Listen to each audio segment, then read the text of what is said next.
The candles had burned down to warped stubs by the time I realized I was still standing in my heels, staring at a table set for someone who wasn't coming. The room smelled like smoke and cooling food. And outside the window, the city lights blinked on as if the night had quietly moved on without me. I remember the hum of the refrigerator, the weight of my phone in my hand, and the strange calm settling in my chest instead of anger. If you're listening to this and you've ever waited for someone who made absence feel normal, subscribe and tell me where you're listening from. You're not alone in this. I folded a napkin I had pressed earlier and felt something shift.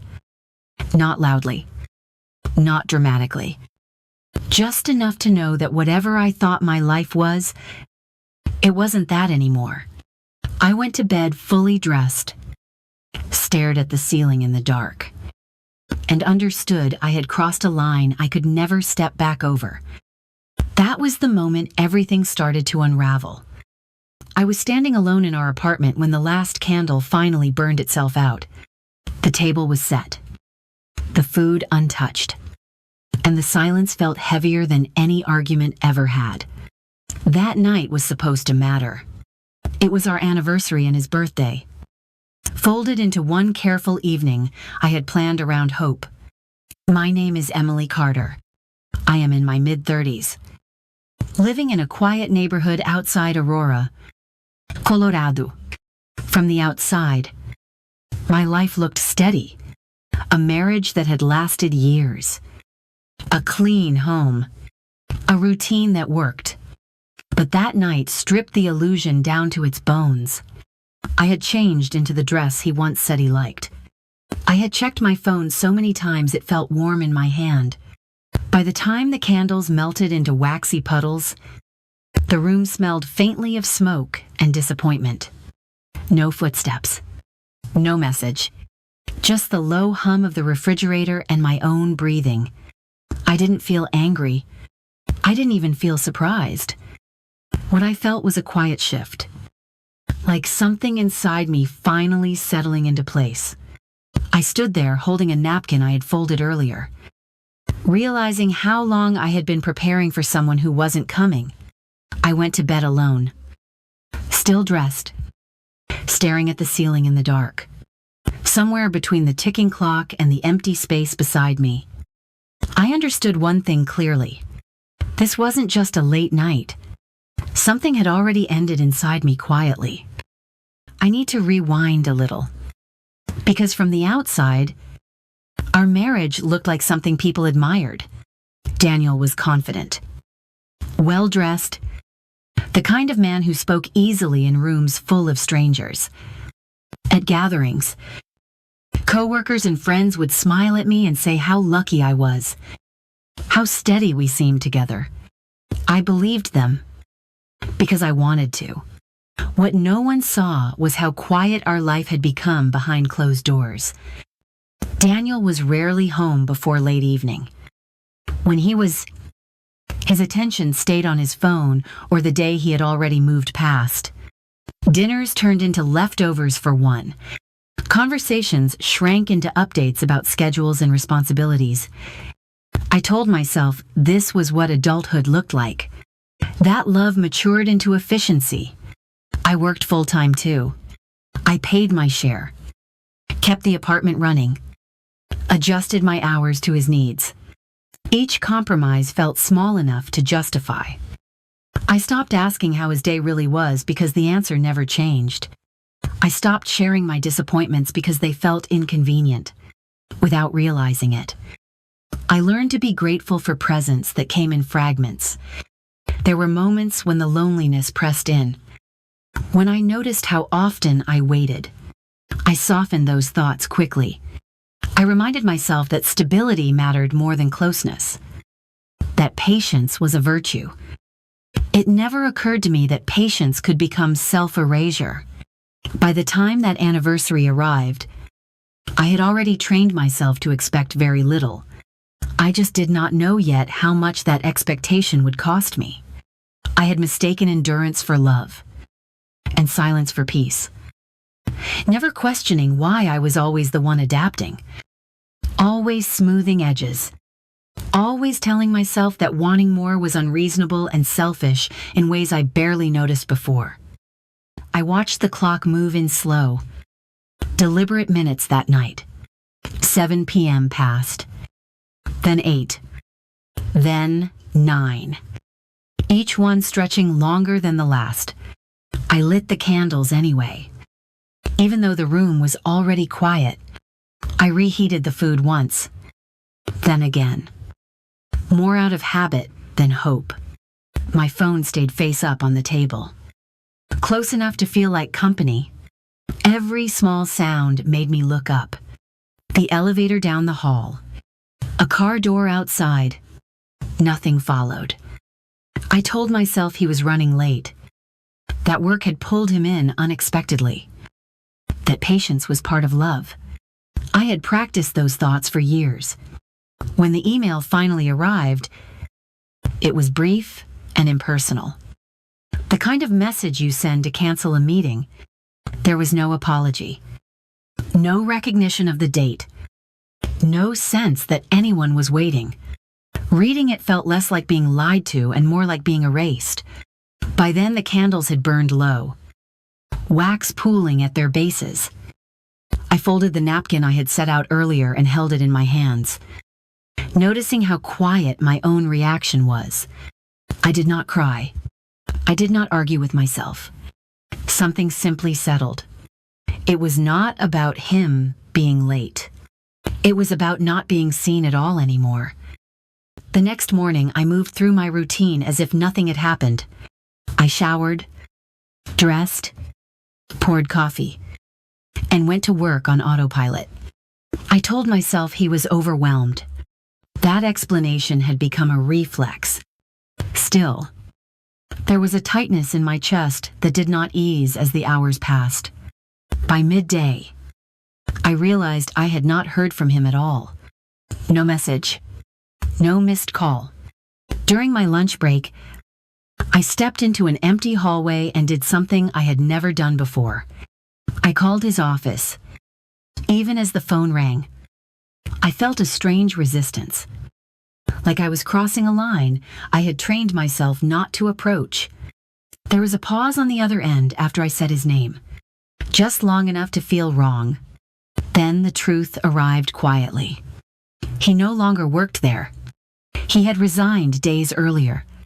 I stood there holding my phone while people walked past me, my mind racing backward through the last few weeks.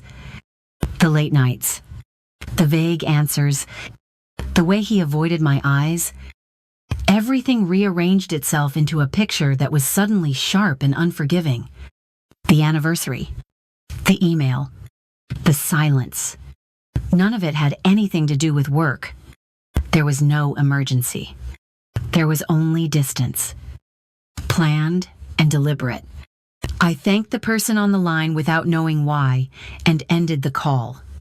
In that moment, the unease I had been carrying hardened into certainty.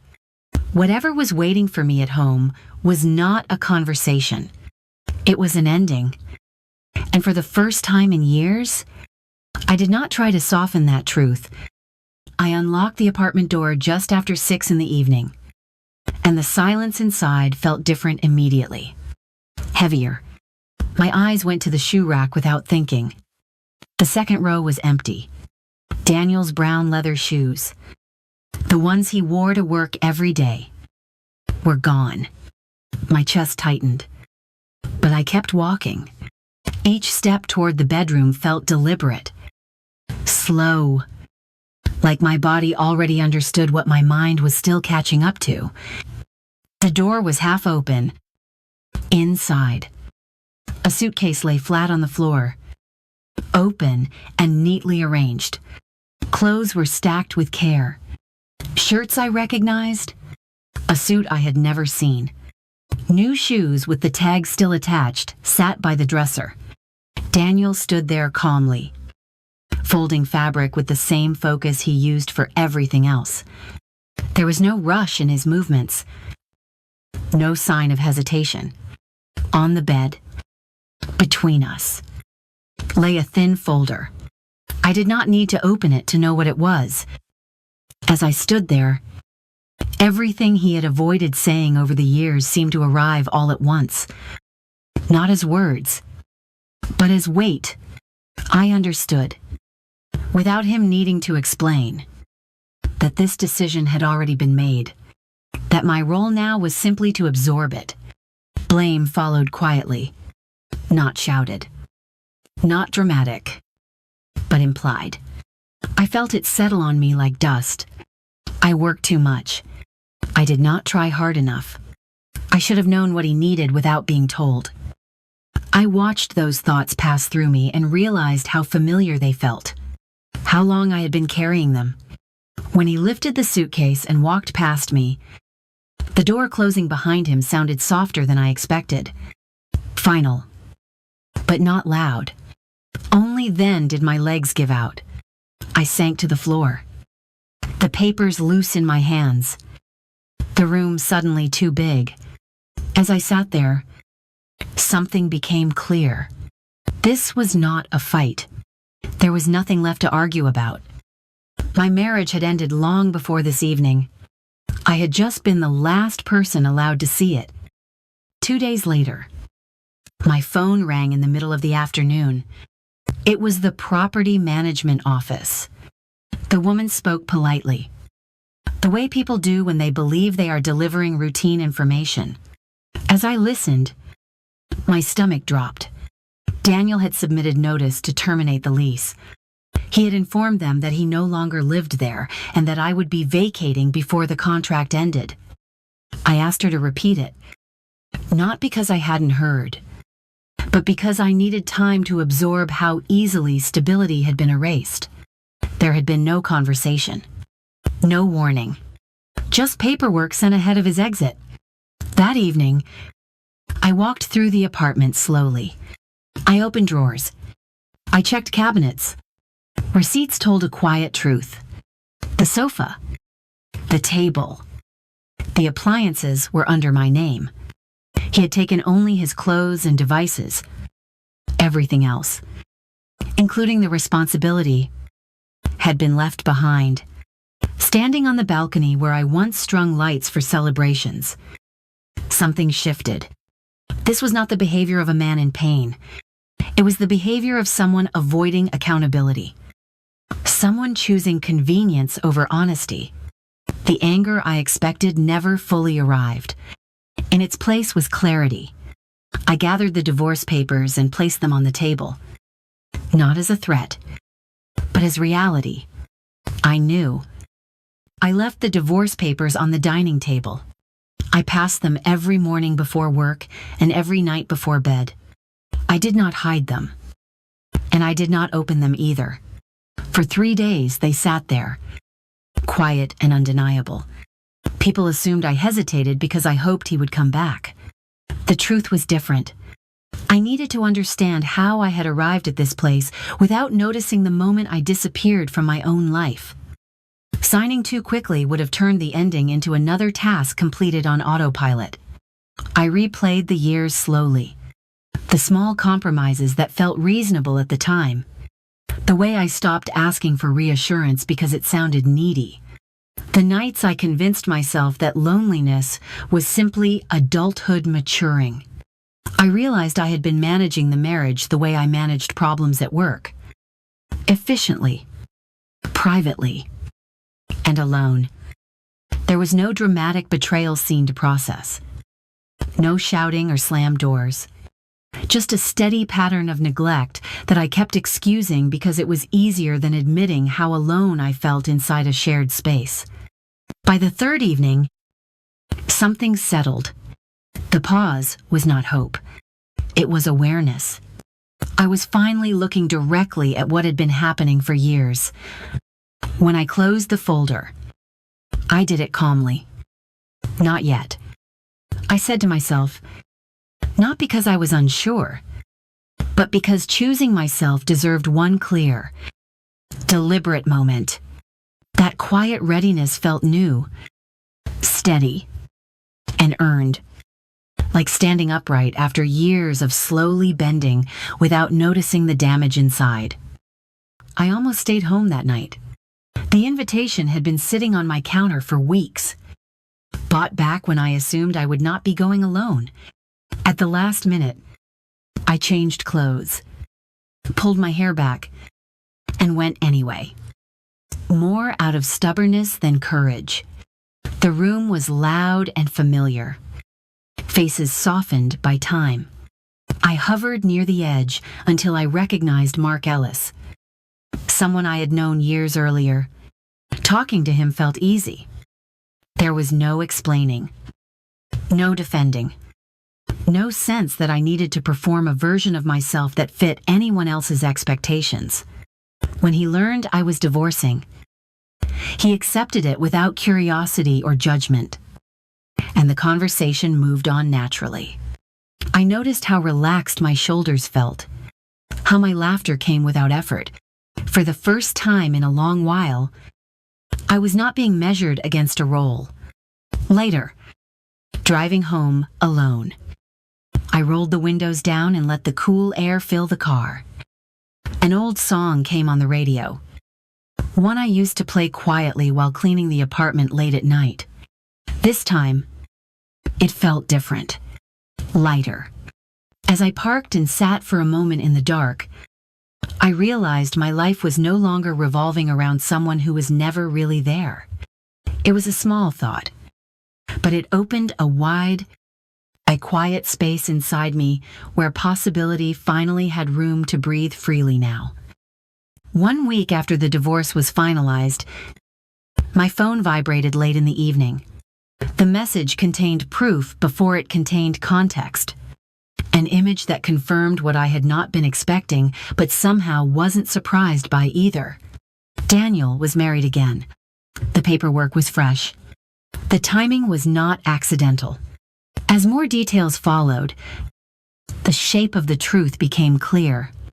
The rush, the relocation, the way everything had been lined up in advance.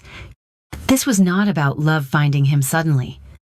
It was about efficiency, about momentum, about stepping cleanly into a life that required no waiting and no negotiation. I listened as he explained the new marriage, the pregnancy, the stability he believed he had secured. There was pride in the way he described it, as if he were presenting a finished project. I felt oddly calm, detached, like I was observing something that no longer involved me. Later that night, I searched her name. Her face stopped me. I knew her, not as she was now, but as she had been years earlier. We had gone to the same school. Back then, she kept her head down, avoided attention, learned early how painful it could be.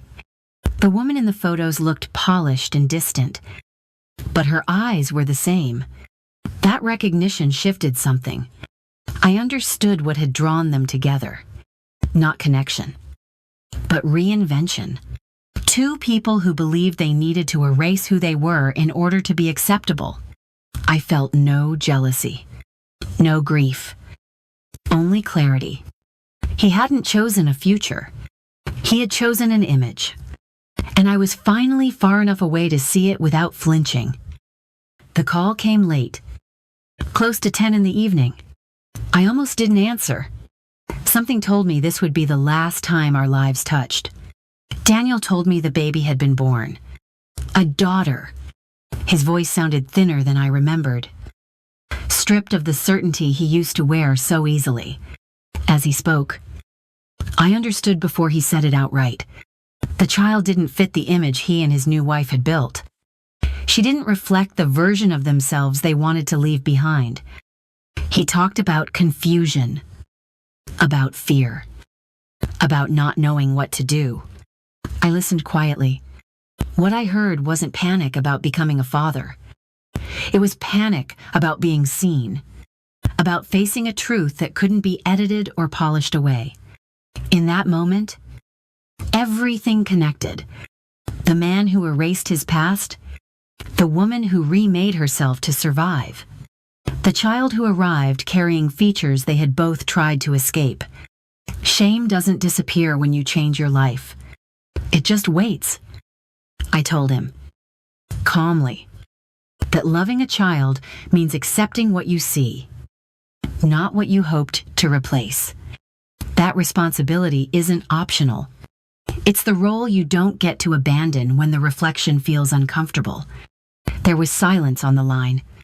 I didn't fill it. I didn't offer to help or soften what needed to land. This wasn't my burden to carry anymore. When I ended the call, I blocked the number. Not out of anger, out of clarity. That chapter was closed. What remained was mine alone now, untouched by his fear, his shame, or his unfinished becoming. Nearly a year has passed since I last spoke his name out loud. Not because I was trying to erase him, but because my life no longer needed the reference. I moved into a small apartment in Boulder, close enough to walk to work. It has a narrow balcony and just enough light to grow herbs in mismatched pots. My mornings are slower now. I wake early, make coffee, and sit by the window without rushing. I reduced my hours and stopped measuring my worth by exhaustion. On weekends, I take an art class, something I postponed for years because it did not fit anyone else's schedule. I spend time with friends again, some old, some new. Mark and I walk, talk, and let silence exist without needing to define it. Nothing has to be promised. Nothing has to be proven. I hear occasional updates about Daniel through mutual acquaintances. Another move. Another unraveling. I listen without reaction. Distance has a way of doing that. One afternoon, I buy a small croissant from a bakery and eat it slowly on a park bench. Watching light move through the trees. My life is simple now. No performance, no image to maintain. And for the first time in years, simplicity does not feel empty. It feels like freedom. That quiet steadiness is something I protect carefully, because it was hard-earned now. People sometimes ask me if I forgave him. I usually pause before answering, because forgiveness was never the point. Forgiveness suggests a debt, something owed, something to be balanced. What I chose was release. I let go of the need for explanations, apologies, or understanding that would never come honestly. For a long time, I thought strength meant enduring quietly, shrinking, adjusting, making myself easier to live with. What I learned instead is that honesty is quieter than performance, but it is far more powerful. Choosing yourself does not always look brave from the outside. Sometimes it looks like walking away without drama, without witnesses, without needing to be right. This story is not about revenge. It is not about winning. It is about what happens when you stop pretending that silence is peace and realize that freedom does not require permission. Some people chase reinvention through status, beauty, or control. Others find it by telling the truth and refusing to disappear inside someone else's life. If you stayed with me through this story, thank you. Truly, sharing something this personal is an act of trust, and I do not take that lightly. Before you go, I want to leave you with one question. Where in your life might you be shrinking to keep someone else comfortable, and what might happen if you chose yourself? Even quietly, if this resonated with you, feel free to share your thoughts in the comments. I read every one. And if you know someone who needs permission to walk away, maybe send this to them.